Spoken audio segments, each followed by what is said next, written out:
Okay, let's go live. I've already shared this on Twitter. If you are on this broadcast for the first time, please click notifications and subscribe.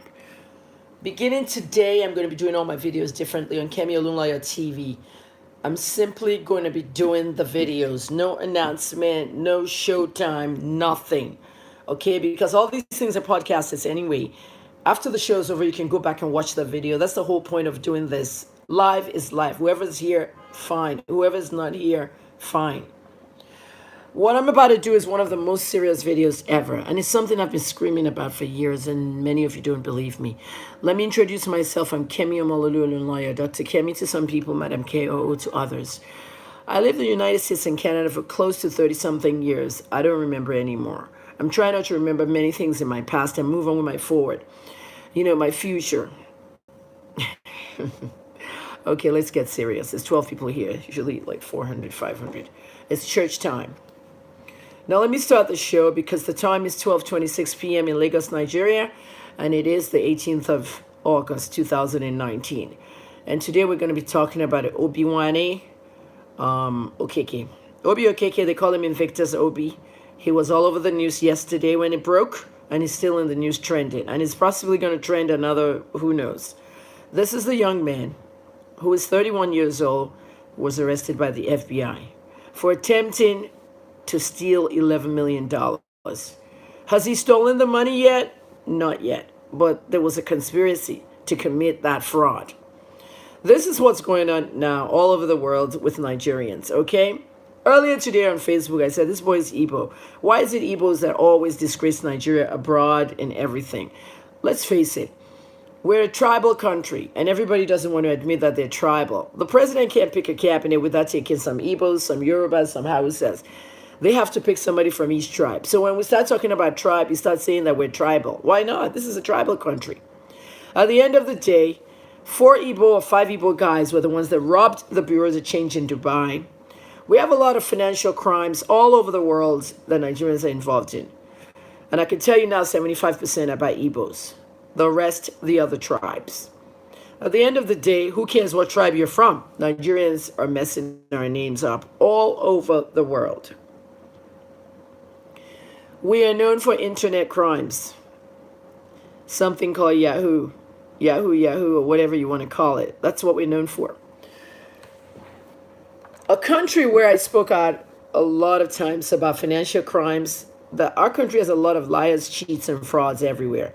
I get attacked. Even on this broadcast, I know some of you are going to attack me. It doesn't bother me anymore. I'm only here for the truth. I'm a journalist, a pharmacist, and a PR specialist. Okay, I'm also an activist, and I'm battling post-traumatic stress disorder. Some people don't think because I have PTSD, I don't know what I'm doing. I can't speak well. It's happened on television, it happened on radio, it's happened on the internet, that people just think that because you're, PTSD recovery, you're stupid, you don't know what you're doing. Post-traumatic stress disorder is a mental disorder, just what it says. And a disorder where trauma itself is a human experience. It's not a mental illness. Trauma is not a mental illness. It's a human experience. You've experienced something and you're getting flashbacks of it. Okay, that's enough about me. Let's get to this guy. Some people told me they don't understand what Obi did and the magnitude of it. You see, there's something online called phishing. Okay, phishing. Okay, it starts with a PHI. PHISHING. Phishing is a way of stealing other people's information and using it for yourself. To get ahead, to steal their money, to steal their access to something. And this case was nothing more than phishing. All right? I'm going to call the FBI tomorrow. I'm a journalist and I have international repute. Okay? If you want to know who I am, you just Google my name, Kemi Olunlaya. My whole history is on Wikipedia, and Google has a stop for me. It's a verified stop. So go look at it. I'm not a fake journalist. I'm a real journalist, and Nigerians don't celebrate me. They don't want to because they know I'm about the truth. So when I tell you I'm calling the FBI, some people were laughing at me on Instagram. Sure, you are calling the FBI. You don't know how journalism works. I can actually call the agency, the FBI, and they tell me the latest. Because I want to make sure Obi gets a fair trial, and I want to see more. I've seen the documents they released, and they're very damning. There's a lot of evidence up there in the United States against this guy. All right, who set him up? Who cares who set him up? All right, the U.S. Embassy gives him visas all the time. He's an entrepreneur. He's a billionaire, okay? Some people were telling me, oh, the embassy gave him a visa so they can arrest him when he gets over there. And so, he's a businessman. He'll get a visa anytime before you can. But that's not to say that we can't catch people who are also stealing. So forget that embassy part. I tagged them to this post because I wanted them to watch it. I got 3 kids who are American. 1 kid is older than him. He was born November 1987. My son was born in February. And then my next son, 1991. And then my youngest, who lives here in Nigeria, my only Nigerian American son. American Nigerian, whatever you want to call KJ. Rich KJT Music. You can Google him. Just type in Rich KJT on Google. Follow all his photos. Coyote has done everything Nigerian. He has the passport. He's cooked Indomie. He's made firewood and cooked beans. What else has he done? Wash clothes outside and put it on the wire. Some of you are saying that, why are my children not in Nigeria? Why do I keep them abroad? They're not Nigerians. They're Americans. They live in their own country. Look what America's going through with gun violence. I fought it over there. I fought it in Canada. At the end of the day, look what Canada deported me because of this gun violence thing. I antagonized gun laws. I accused Prime Minister Harper of designing gun laws meant to kill black children, and he didn't think I should stay in the country. Some of you haven't asked why I was deported. On my paper, it says Nigeria is no longer dangerous for journalists. I fled to Canada during the elections in 2007, where they came into every media house and literally killed people and trashed the media houses. Many people were injured, some dead. Okay, so Nigeria is no longer dangerous for journalists. I came back, ended up being arrested for something I didn't do. A news tip I posted.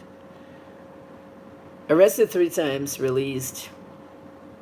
Case botched by the police, and I had to go find out who sent the news tip. Tracked it to Yabojo's PA's phone, which is the NGO's phone. We fought and fought back and forth, and then finally they explained to her exactly why I was upset at her.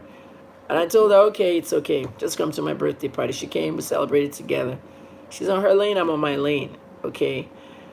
I don't live in Lagos. I just made you look like I live in Lagos. I work in Lagos. Nobody knows where I live, not anymore. And it's not for security reasons either. I stay on my own lane. I don't want to get into anything that I know that you guys don't want to hear the truth. If you don't want to hear the truth, don't ask me. Don't call me telling me you want to hear about Fulani herdsmen. That's not my business. Okay, there are no such thing as a Fulani herdsman. There are killer herdsmen in this country, and if they happen to be Fulani, so be it. If they happen to be Igbo, so be it. So if they happen to be Yoruba, so be it. So you guys are the ones that don't want to tribalism, right? But then you'll stick it on somebody else. I don't want to make this a whole talk show. I just want to make this a show about Obi. What Obi did was he fished, okay? And it's going to affect you. And I'm going to tell you 5 ways in which Obi's arrest is going to affect everybody, especially young Nigerian entrepreneurs. Obi was celebrated in Forbes magazine, and in Forbes magazine, they called him one of the richest 30 under 30. He became a billionaire under 30. How did he become a billionaire? Now that he's been arrested for this kind of fishing scam, could it be all this fishing that he's been doing for a long time? The major professional white-collar Yahoo boy. That's what I want to tell you about today. So listen carefully. The first thing I want to tell you is that this thing was 13 months. The FBI has been investigating him for 13 months. Started last year, all right? I heard something of the sort, and I think I mentioned it. I went to edit the post because there was a post I put around Christmas of 2018, and I went to edit the post on Facebook and brought it back so that you guys can see it. You know, I went to get it. You know, I had to put my logo on it before it goes all over social media. That's why I went to edit it out, you know. Something about a Nigerian billionaire who was caught in internet fraud, and the FBI wants to nail him. But I didn't know it was a young man. I didn't even know it was the Forbes kid. He was arrested for conspiracy to commit fraud to the tune of $11 million. That's a lot of money, $3.9 billion. This guy is like rich. Look at his Mercedes, his G-Wagon, all his cars. This guy's opening champagne and bathing himself with it in clubs, enjoying. And look at all the fellow Yahoo boys, high-tech Yahoo. They don't need rituals. They don't need all this small computer. My father has $1 billion naira in oil. Help me get it out. No, they're not using that. They're fishing. Fishing is very bad. You are using somebody else's intelligence to get their information, and then you go into their bank accounts and you rip it off. Let me tell you about fishing. First Bank of Nigeria. We had a few cases there. I never fall for it, but it's something that people can fall for very easily. You're on your computer like this, okay? You get an email. It comes via email. Phishing is done by email. The email comes and tells you that your bank wants to update your information. Log in now. Your MSN saying that your email is too full, or else they cancel your email. Log in now. All they need is your login. Log into Facebook, log into your bank account, log into everything. Once they get your login information, that's it. If I gave them my login information they wouldn't ask you, give it to me. Some people still get burnt by just giving out their password to someone you don't know. So banks will say, don't give your password to anybody. They're not doing that anymore. What they're doing now is like log in yourself. So they've seen it because they made that fake website. How do you know when you log in? The minute you've been rerouted, it's not going to go to firstbank.com or firstbank.ng. Oh, it's not going to go to, if you know firstbank is .ng, but if it goes to firstbank.net, you know that's fake. By the time you see it rerouting to somewhere else, that's when you know that you've been tricked and somebody has access to your stuff. So you're better yet to change your passwords right away when you notice that. Everything in the email is going to look real, but it's phished. That's how you know how phishing works. Okay? You've been scammed. And that's how it works. So what did Obi did? Obi tried the high-level phishing. The chief financial officers of Unitrack, a company, all right, in the UK. I heard that he was arrested on my birthday. He was coming in to Nigeria. He was flying in from America to Nigeria when they caught him. And it was a good sting, you know. He was arrested. Unitrack Holding Limited, which is the UK export sales office for Maintrack Group. Maintrack is a subsidiary of construction and mining. All right. And what he did was to try to get into their account so that I can be transferring money out of their account. So he fished the CFO, the chief financial officer, the guy that has access to all the money. He posed as the CFO. And then he sent wire transfer requests, okay, to the Unitrack Internal Finance team. A lot of this information was written in plain English by Pulse Nigeria, who has a business section now, Pulse Business. And looking at the documents that the FBI released that you'll see online, it stated it in English, but some of the terms are very confusing. So I went with the write-up at Pulse Nigeria along with my own files. So what he did was, as soon as he fished the CFO, okay, somehow, I don't know, but the CFO probably logged in and thought the internal finance team, the people organizing the money within the company, was the one talking to him. He logged in. And apparently, FBI is saying that Obi allegedly grabbed that password. He now logged into that password, talking to the internal finance team, requesting wire transfers for the company. This is how he tried to move 11 million out of the company. This is different from Bank of Bangladesh, the people that transferred $100 million to Bank of Philippines through Bank of New York. That one's different. Okay, that one happened in a bank where 3 people entered the bank after closing hours, the 2 cleaners and their friend, who introduced a worm into the computer. But this one is phishing. So the CFO was phished. And now Obi is sitting in front of a computer, head buried. You see what he said in his advert? If you're working in your own corner. He was working in a corner already, the dark corner of the internet. Having the CFO's information logged into the system, I was talking to the finance team to be moving money. And that's why the FBI caught him. 13 months, July of 2018, it led them to the person. This idiot was using a Gmail account. If you're going to phish someone, we know they have different emails. It was not secure. It was using a Gmail. So they were monitoring the Gmail account and they were seeing all the logins as he's logging into the company's account.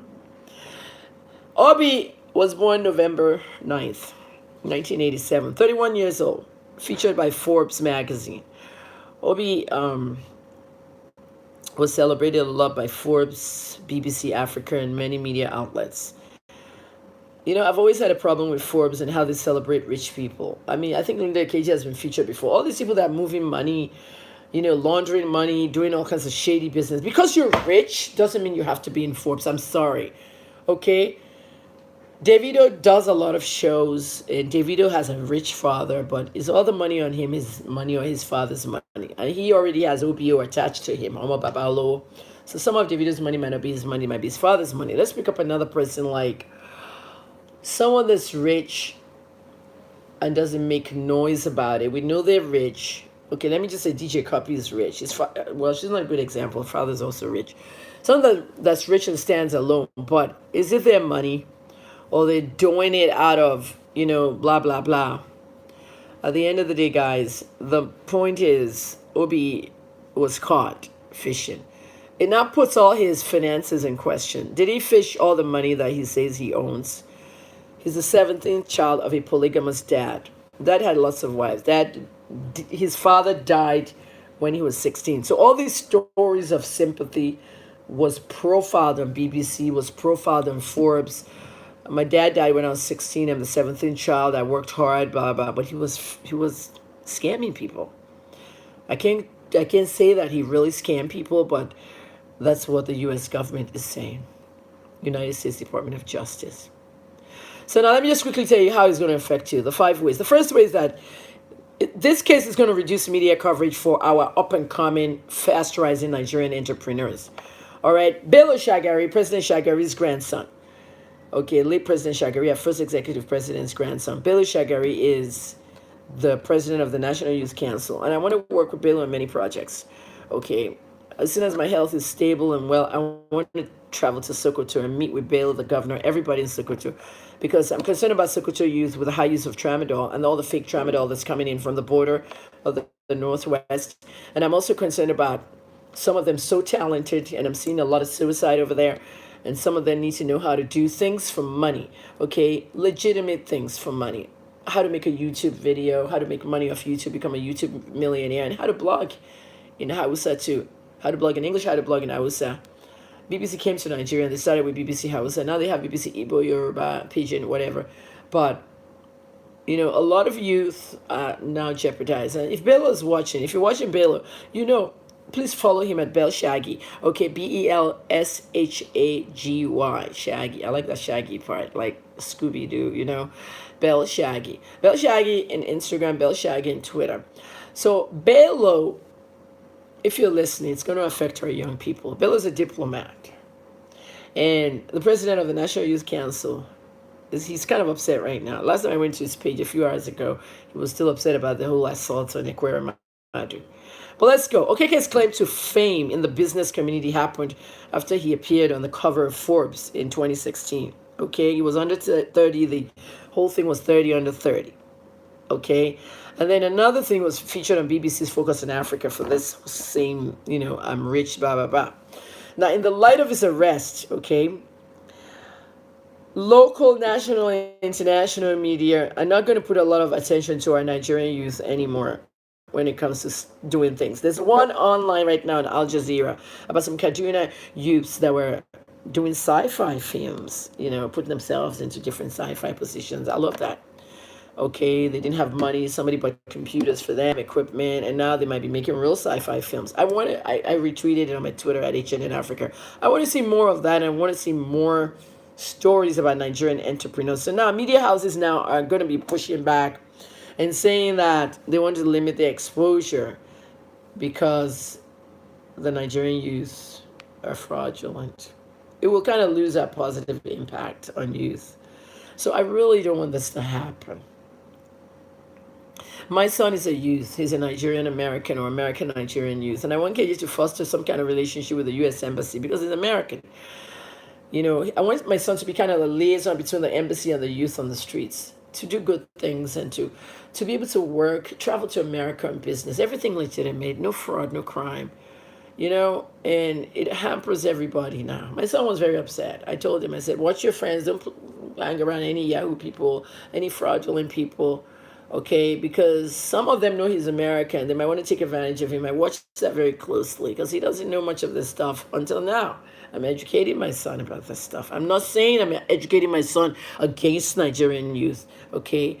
He's half Nigerian, half American, but he was born in America. My other children are not Nigerian citizens, it's just American. So it's very important that we have this kind of stuff. And I think this kind of incident can help KJ foster a relationship between the U.S. Embassy and Nigeria. He came up with the idea, and I thought it was a great idea. And I'm going to contact Claire Piangelo, the Consulate General, as well as Mr. Simonton, the ambassador, because we don't want Obi Okeke to just mess it up for everybody else. The second reason is that it's going to reduce the invitations to impactful leadership gatherings. Okay, you know what I mean by impactful leadership gatherings? The way Pulse Nigeria wrote it was, there are some events like TEDx that they're motivational speeches and talks. I've participated in a TEDx before in Ibadan, but there are TEDx events all over the world that Nigerian youth could be there and speak out. Look at DJ Copy. She was at one TEDx event. I was talking about how people look down on us when they hear they're Nigerian, blah, blah, blah. I went through hell to get my money out of CIBC in Canada. Okay. The Canadian bank, CIBC, was my bank while I was living in Canada. I left $5,000 there, and I decided I wanted to withdraw it and close the account. And just because I was calling from Nigeria, it was like the fraud department is where they transferred me to. Oh my God, the fraud department. Why am I in this department? The president of the fraud department is asking me, why are you calling from Nigeria?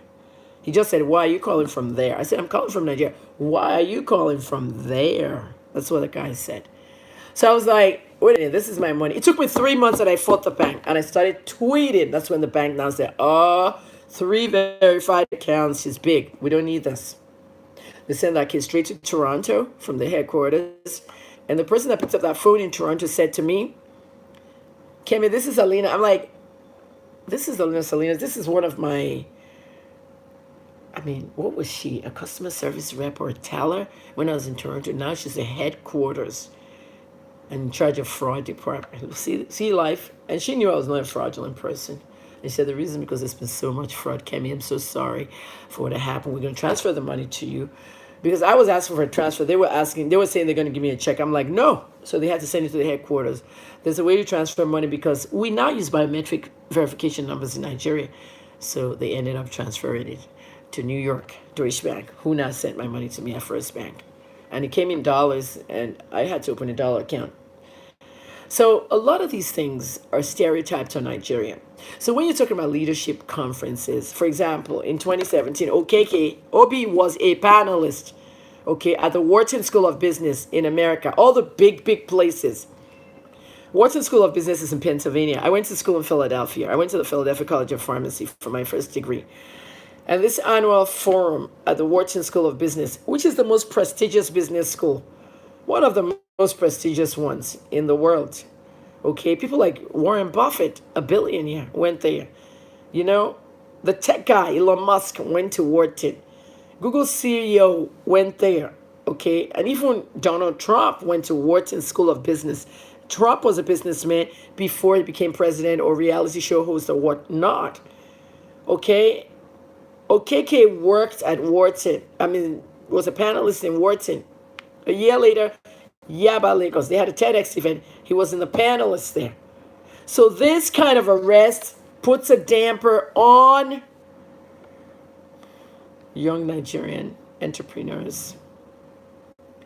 So this is something I want to do in person, even though I'm putting it on YouTube. It's really sad that this kind of stuff happened. The third thing is all our visas are going to be delayed, I lived in the U.S. I'm not a citizen of the U.S., but everybody knows I call myself a Nigerian American. There's a reason why I do that. There is a reason. And only the embassy knows that reason. Every Nigerian must visit America somewhere down the line. And oh God, one of my children is going to be an ambassador. A U.S. ambassador to Nigeria. One of my children is possibly going to be KJ. I want everybody to see the goodness of the United States, a great country. I know you're going to kill me now with the gun violence. Everybody has gun violence. Nigeria has gun violence. Gunmen are entering Zamfara. Bandits, armed robbers, name it. But not the kind we have in the U.S. Just everybody and anybody having access to an AR-100, shooting up places, shooting up bars. I understand, but gun violence is gun violence. And then we don't have the kind of gun laws they have. We don't work anyway. I want Nigerians to explore that country even more. our visa applications are going to be delayed because of this stuff. Okay, there's a lot of aggressive protectionist attitudes with U.S. embassies now, and DHS government. That's Homeland Security. Terrorism is there, fraud, all kinds of stuff. Donald Trump is fighting everybody. He's fighting on all fronts to protect the borders. See what happened in Mexico? See what happened to the Mexicans that were killed in Walmart? There were 7 Mexicans in that shooting, and God knows, I don't know, but a source told me that most of them came in illegally. Everybody wants to go to America. Now you go kill yourself there. We don't want that for any country, any nationality. But our visa applications are going to be delayed. The last thing, business travelers from Nigeria need extra scrutiny now before they travel overseas. Okay, in May of 2019, there was an article inside Business Insider about the U.S. removal of interview waivers, okay, for renewal of visas in Nigeria. You guys remember that? The American Embassy itself tweeted it. If you want to renew your visas, no more Dropbox, okay? They want to promote legitimate travel to the U.S., especially business travel. Okay, now the affidavit from the FBI agent that investigated Obi Okeke noted that at the time his visa was expiring on my birthday, August 6th. So he was leaving before his visa expired. So they were waiting for him.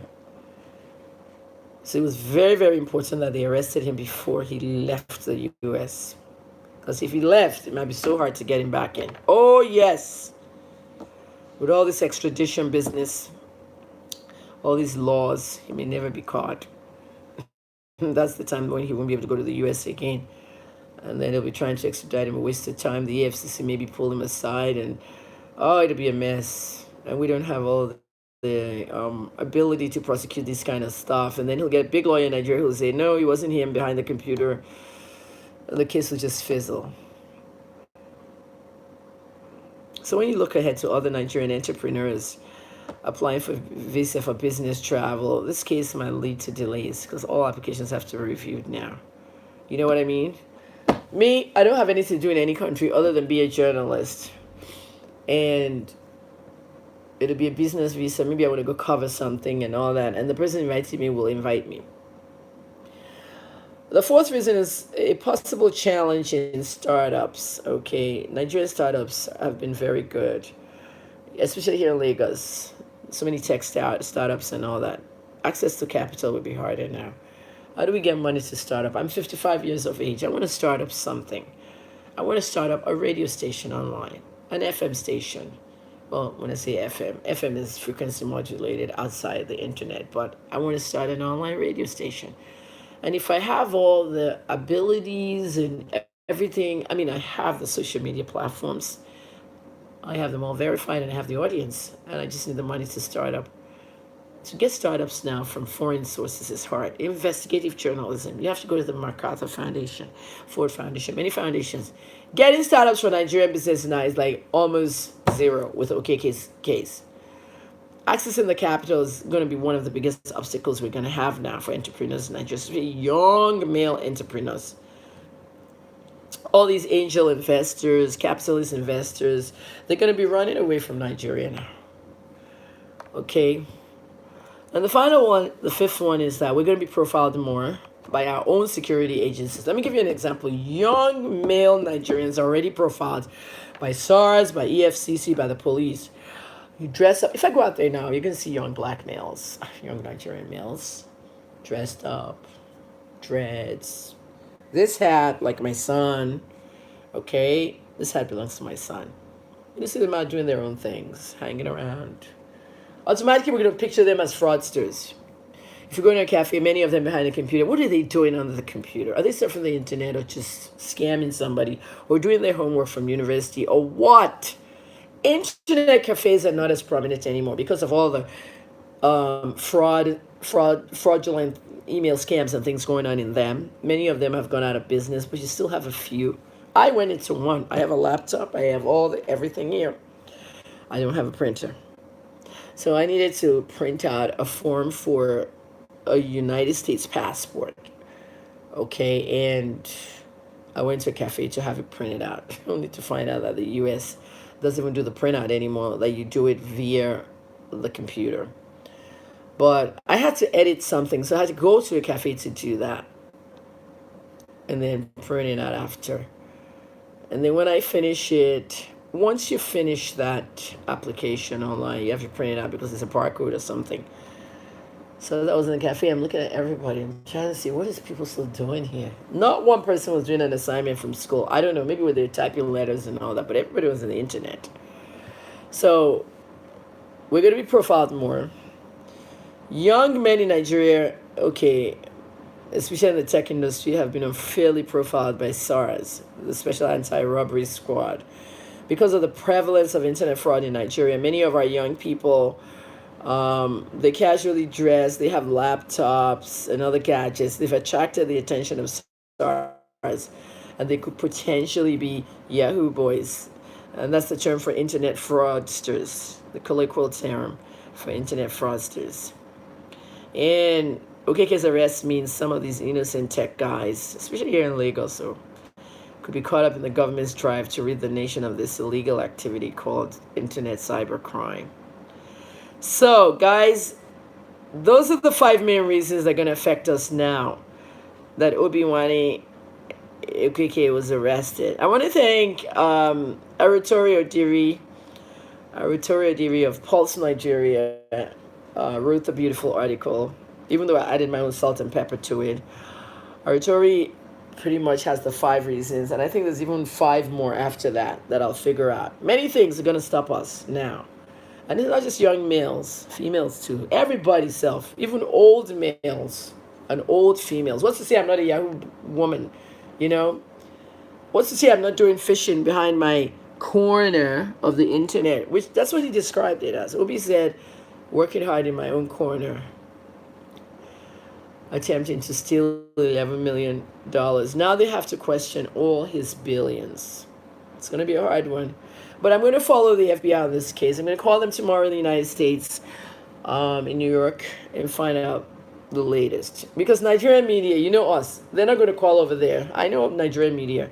They just leave everything to the international media so they can really finish us. Somebody needs to be covering the story from that end. So I'm going to have updates on the case. I'm Kemi Amalulu. Thank you so much for joining me. I want you to share this video because it's very important. Everybody needs to watch this video. Okay? Thanks for watching. Lagos, Nigeria, August 18th, 2019. Time right now is 1 o'clock in the afternoon. It's a Sunday afternoon, and I'm off to the mall. I like going to malls here, having fun. Or to the beach. They have the beach in Lagos. Take care, everybody. Bye-bye.